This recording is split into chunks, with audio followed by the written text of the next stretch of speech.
slowly, they're starting to wake up. This is happening. You can read some of the articles that have been published recently by journalists on the ground in Egypt interviewing lay people. Right? People are upset. People are, what? You promised us all of these things. You said the Suez Canal project was going to bring us so much money. It was going to be raining money. Did you know that the Suez Canal lost, I don't have the numbers in front of me, but after the expansion, if you compare before and after, they lost money. They lost a significant amount of money. After the expansion, if you compare August 2015 with August 2014, GDP in real terms is not growing. Inflation has increased markedly over the past 2.5 years. So people are frustrated.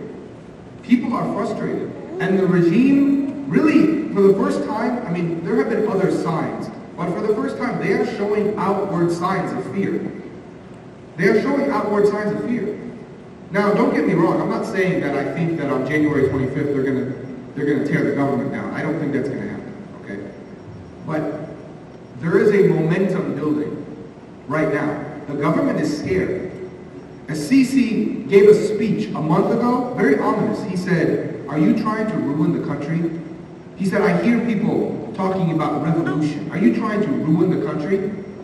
And his own media apparatus complained about what he said because they said it shows fear. Yusuf Husseini said, "You are showing fear when you start talking like this." The government, over the past few weeks, they've arrested dozens of Facebook administrators, Facebook page administrators. One report says they've arrested 47. Something else that they've been doing. You don't do that unless you're scared. Okay? Something else that they've been doing, which is interesting. They've been going into homes randomly. This was just reported yesterday. They're going into homes randomly and checking people's Facebook accounts. This is happening right now in Egypt. They knock on your door. Hey, how you doing? We need to see your computer. Take us to your Facebook account. And they look at the Facebook account. And they look for signs of dissent. What they call, treason, being a traitor. Khiyana. That's what they call it. But if you're a dissenter, then it's like, okay, come with me, come with us. You don't do that unless you're scared. Unless you're legitimately worried. So this is why I'm saying, you're getting this build-up. You're getting this, and if I had more time, if I wasn't at the hospital all day, I would have had more references. But there was a very interesting article published recently, and the author, it's a Western author, and his name I'm forgetting. This is just from like last week. And he's documenting a lot of these measures that the government is taking. And he's documenting a lot of the discontent. People are upset. There are people, he interviewed people in the streets, people that voted for Sisi, that thought he could do no wrong, and now they're saying, we think this guy's full of it, because we've seen nothing. These are not Islamists, these are not Muslim Brotherhood supporters, these are not quote-unquote anti-coup people. These are people that supported Sisi for well over a year. And now, there's nothing.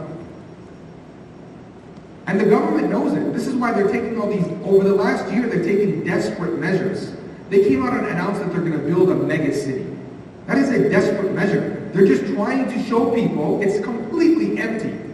It's totally empty. Nothing is going to happen. But they have to come out and tell the people every few months, hey, we're doing something. It's going to be really big. You just wait for it. That's what they're doing. It's a strategy. Building a mega city. The Suez Canal project. It was just a spectacle. There was no money there. Economists were saying for months, this is not going to increase your revenue. Expanding the Suez Canal is not going to change global production. Just because you've expanded the canal, people aren't going to all of a sudden say, oh, I think we should do more shipments. There's already a reduction. So, these are some of the things that have been happening. And I remind everyone, to begin with, Sisi never had the kind of support that they claimed he had. That never happened. That was a myth. The idea that everybody supported him, they were saying 95% of, this is what the Egyptian media was saying, 95% of the people in Egypt support Sisi. This is what they were saying. Remember they were saying there were all these millions and millions of people that were protesting. All of that was a myth. All of the empirical data that we have, even if you go back from right after the coup, between 3 and 6 months after the coup, shows that Sisi was about 50-50. 50% of the people liked him, 50% of the people didn't like him. And his popularity was about the same as Morsi's. That's interesting, right? Here you have a guy who's arrested. He's in jail. He can't talk to anybody. He's been accused of every crime under the sun. Being a terrorist, being treasonous.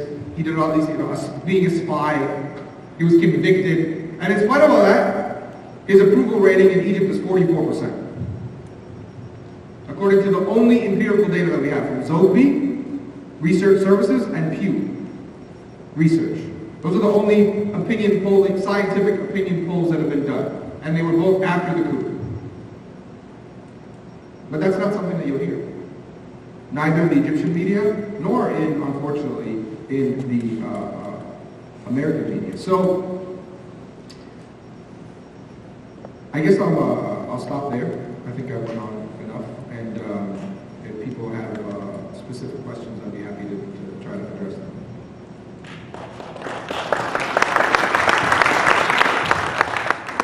Thank you so much.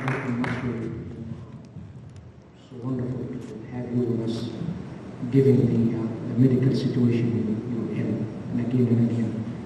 Allah subhanahu wa ta'ala grant you speedy recovery. Going back to that main question we have raised in our event tonight, Egypt is going to where? People are really wondering, after 5 years, we have to think and we have to understand.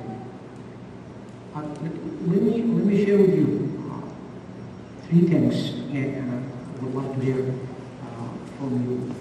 Mahathir Mohamad of Malaysia, we all know him, said that literally, just recently, that coup is going to collapse, it's going to fail, no doubt about it.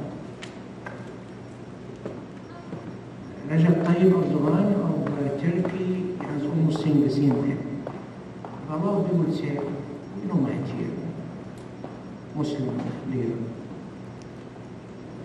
Recep Tayyip Erdogan in Turkey, we know his stand against them there. Surprisingly enough, when you read the British Guardian by that author Jack Shanker, said literally, the revolution in Egypt is going to continue no matter what. And listen to the second part.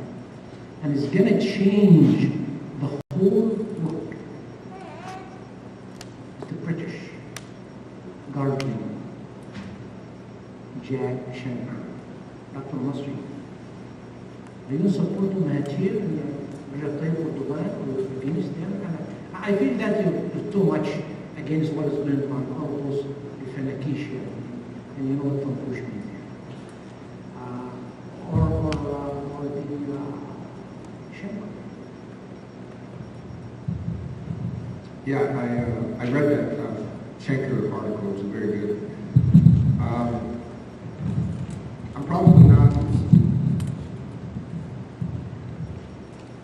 I'm probably not as optimistic as some of these other people. I still don't think we're talking about weeks or months. I still think we're talking about years, because there's still so much power, right? Let's not forget the international support. Let's not forget all the money that is poured in for more weapons. So a lot of it from the United States. So I still think that we're talking about a long-term process, but I think what we're seeing is that mood that was in Egypt around 2009, 2010, where people were sort of mobilizing and thinking and organizing and trying to think about what could come next and other possibilities. I think the mood is similar. And I do think that Egypt is headed for more unrest, more instability, and I feel bad for the people, really. I feel bad for the people that have to continue to have to deal with this, not only dealing with the oppression, but this, I mean, Egypt has been unstable now for, we're talking about years and years and years. And even before it was unstable, it wasn't a paradise on earth, right? So it's really hard.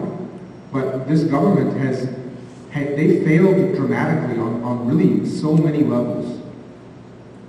I spoke about the economics. Even if you look at from a security standpoint, I mean, Sisi came in on a security platform, right? He came in on a security platform.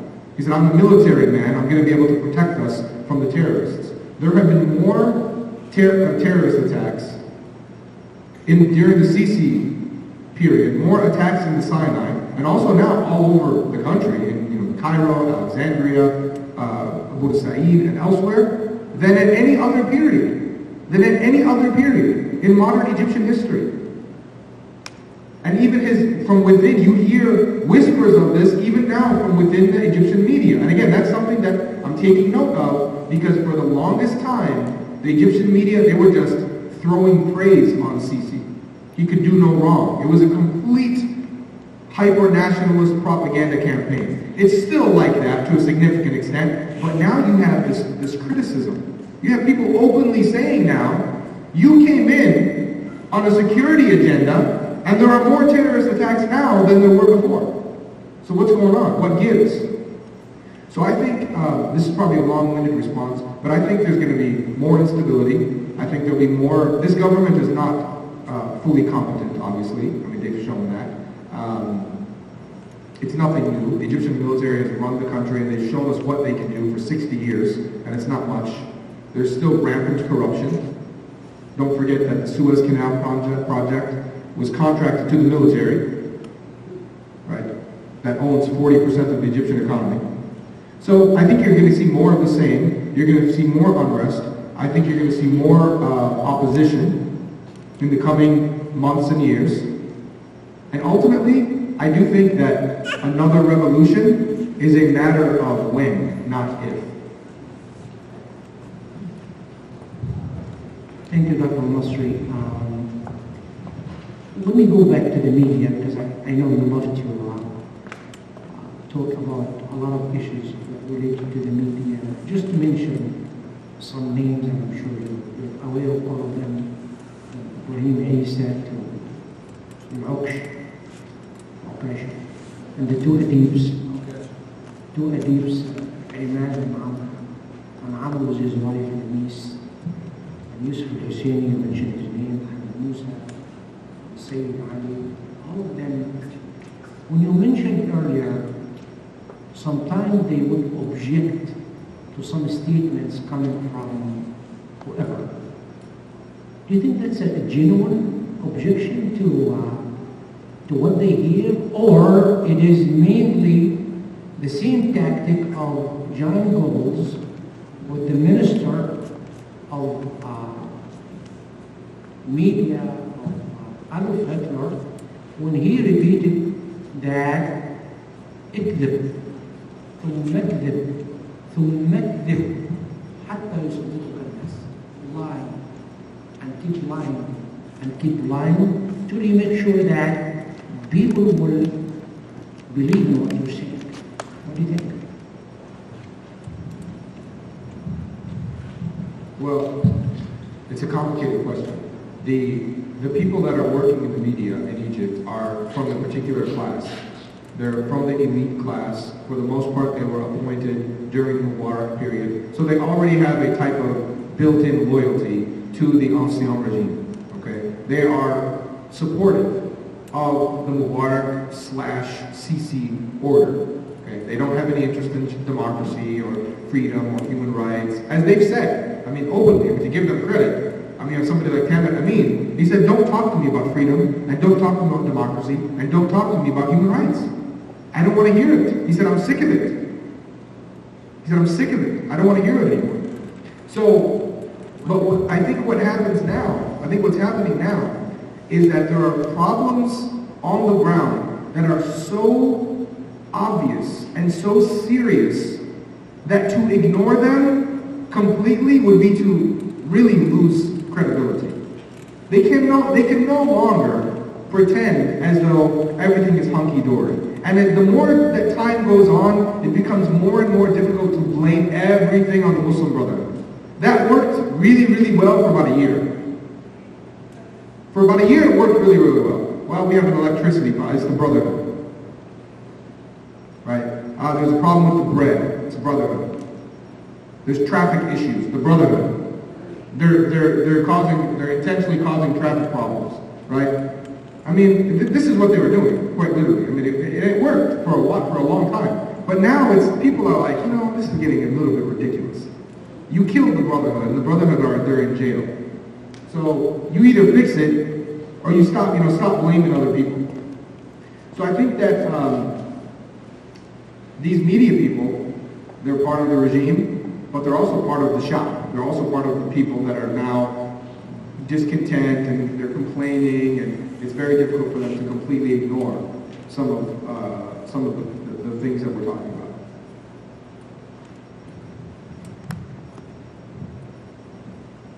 I do have a card in here. I'm not sure whether it is just a comment or a question, or I will read it anyhow to you. It is a big club, and you are not in it. You and I are not in the big club. The table is tilted. The game is rigid, and nobody seems to notice. Nobody seems to care.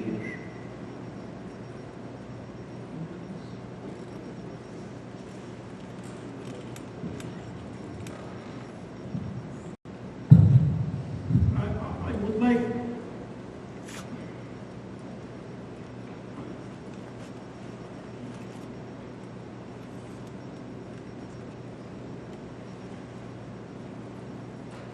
if I understand the comment correctly, I don't want to be that pessimistic. I would like to emphasize the fact that if there is no place, we can make place. If there is the table is tilted, we can fix it. And the game is rigged, we can fix it too. And nobody seems to notice. I think it is different now in Egypt than it used to be. It used to be, for your information, Egyptians before January 25th, 2011, didn't care that much about politics. If you were to have a program for Egyptians will be scared to come in front of the microphone and speak their mind. That is changing. Today, almost all over the world, everywhere there is an Egyptian community is holding a similar community meeting. In New York, in California, in Italy, in France, in all of Europe, in Asia, everywhere. There is Egyptians outside and Egyptians inside today, inside the country. We're moving in the streets in spite of all the atrocities Dr. Masri spoke about. Still Egyptians going to the streets, and if they are attacked during the day, Egyptians are smart enough to come during the night. And when there is no electricity, you can march, you can shout, you can curse Sisi, you can demand a change, and no one knows who is doing what. So that's a safe way of doing it. So there are things, and I think that nobody seems to care. The fact that we're all here is a fact that many of us care. And I think I am optimistic, because when I speak to young people in Egypt, I used to teach in Egypt, and the students that I used to teach communicate with me through different means. And they are scared, no doubt, but they are determined. They're not accepting the status quo, but they're also determined, because fortunately, or you can say unfortunately, that the current regime is not presenting alternatives. There are no solutions to all the problems we suffered from that led us to the first revolution. And that's why, because the same problems are still there again, I agree with Dr. Nasri that there will be a second revolution or another revolution or a real revolution when it's a matter of time. And I'm optimistic on that front. I'm very much optimistic. Thank you so much, Dr. Kadri. I'm so happy to hear that word optimistic several times. And I believe this is a wonderful character of the believers. No matter what we have to be, we should be. We must be optimistic. I believe as a moderator, if you're not objecting to that, I do have the right to ask questions as well. Fahmy Wadi, that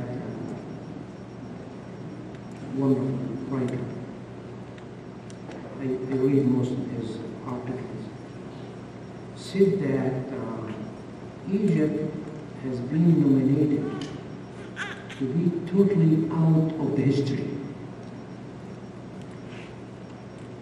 because of the status of Egypt now in relationship to the Arab world, in relationship to the Islamic countries, in relationship to the rest of the world. And saying that it could be totally out of the history sooner or later. While Najih Ibrahim, one of the Islamic movement in Egypt, has been asking and really urging Egypt and quote-unquote the leadership to have a reconciliation with Turkey, Saudi Arabia, and Iran. And he's saying that that's a long article. I just read it 3 days ago. It was published in Muslim. He said that that's a must, and we have to reconcile those differences between Sunni and Shia, Iran on one side, and the other Arab countries and Muslim countries on the other side. Again, to what we have put in our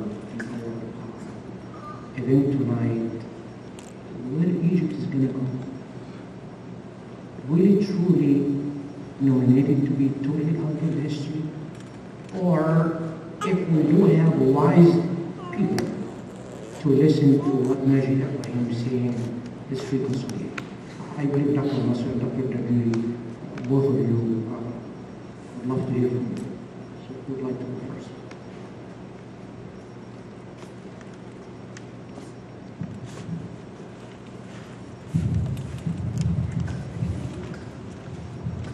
Well, one of my,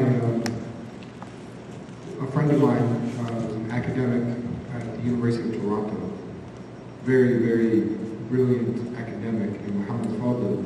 He's been warning for a couple of years that Egypt could be on the verge of becoming a failed state, right? Where, I mean, that's analogous, just kind of being tossed into the dustbin of history. Because the challenges are so overwhelming. It's not a pretty thing or a nice thing to think about, but it's something that we have to think about. Even if there's another revolution, even if the people are able to sort of take control, as they did, at least briefly, partly, in 2011, we still have a lot of questions. So many challenges in Egypt. You have one of the worst education systems in the world. You have massive poverty. You have a terrible infrastructure, a really poor healthcare system, a terrible economy, a lot of youth, millions and millions of young people. It's a very bottom-loaded society in terms of if you look at the population figures. And the population is growing.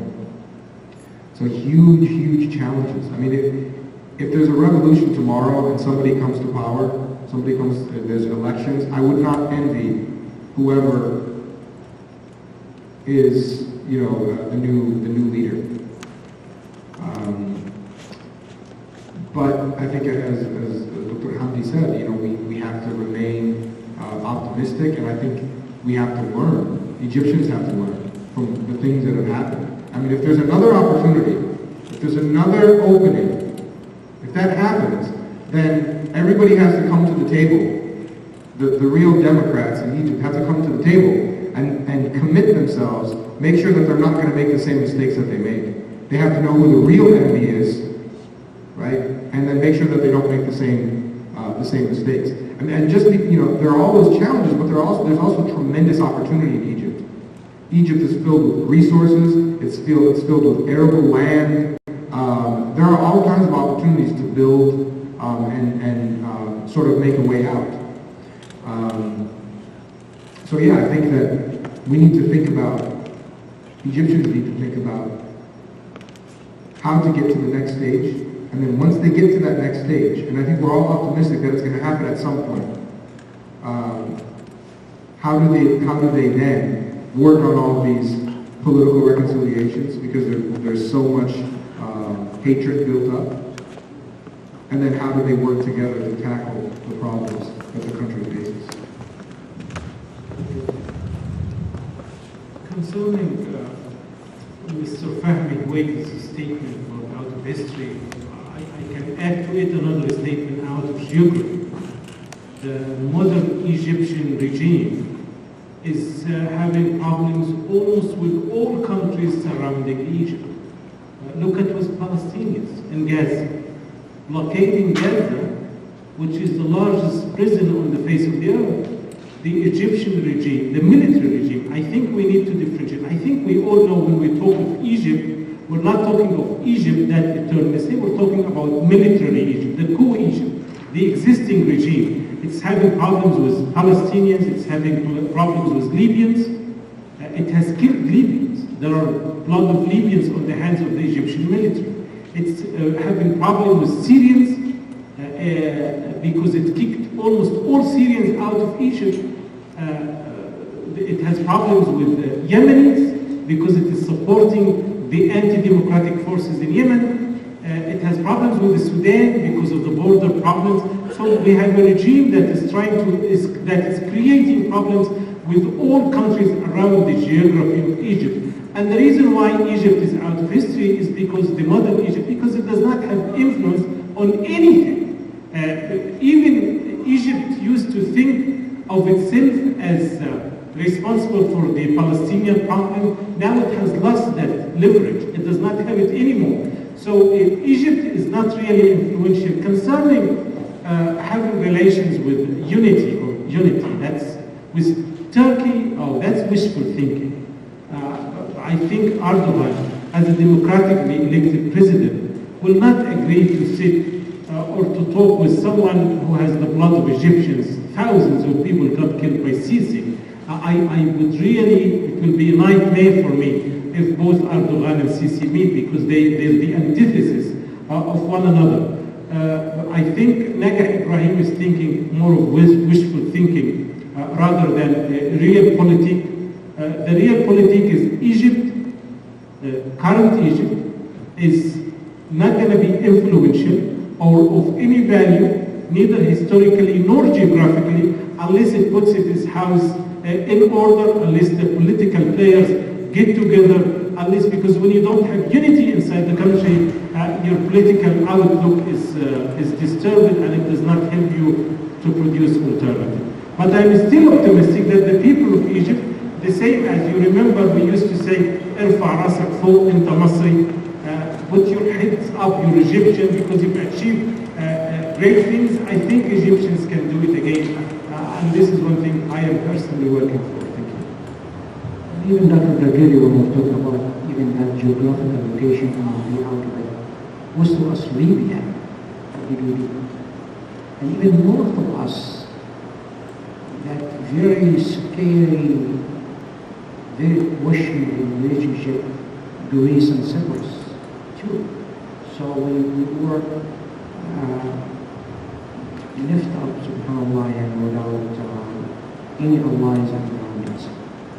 Out of respectful time, we have to stop at that point in order to have you interact have you have some refreshment there.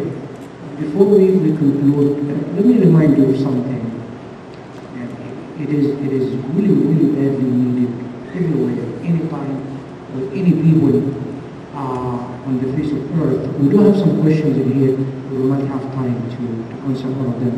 But as a reminder, قيل لعمر بن عبد العزيز رضي الله عنه وأرضاه الخليفة الخامس: يا أمير المؤمنين، إن الناس قد تمردت وساءت أخلاقها ولا يقومها إلا الصوت. فقال: كذبتم، فإنه يقومها العدل والحق. When Umar ibn Abdul Aziz, the fifth caliph of Islam,